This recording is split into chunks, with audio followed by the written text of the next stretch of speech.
China's a wonderful country with wonderful people. Having to rebuild relationships, America-China. You don't want to hire someone that supports terrorists is a good idea. There's no way to solve a terrorist issue unless you eliminate the terrorists.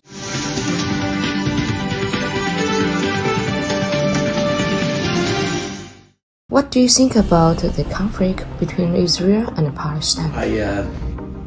I think there was a lack of sensitivity to what occurred in Israel on October 7th. It was a terrorist organization. The goal was to kill Jews and kidnap Jews and to eliminate Jews from the region. Very much like the Nazis. And for him to equate a terrorist group with innocent civilians, elderly people, babies,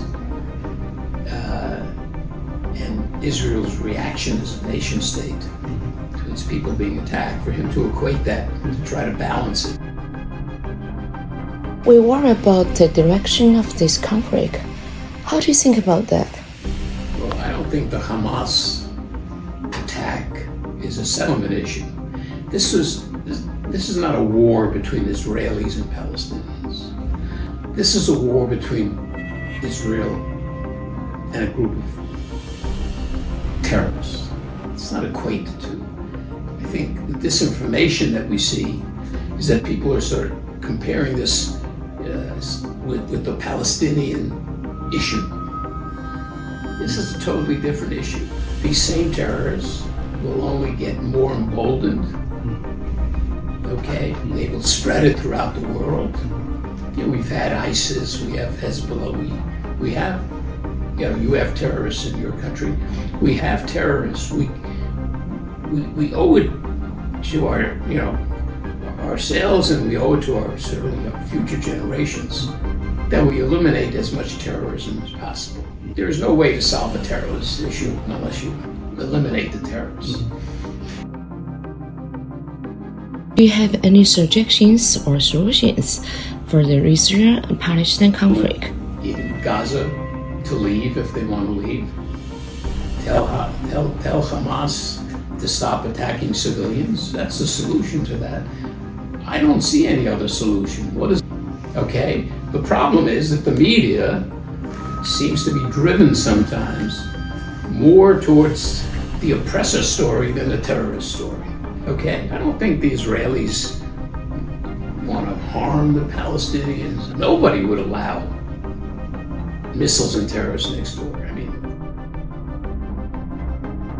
And one of the owner from Wall Street, let's say, have they support the students in their I think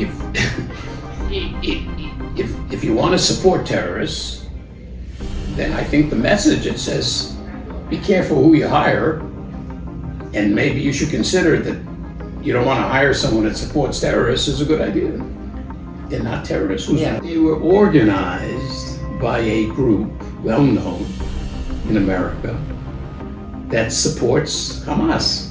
That was the organization. Now the organization uses misinformation to attract people.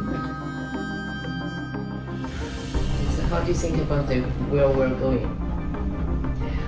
I'm afraid of where we're going. I think we're in for a very difficult, few decades of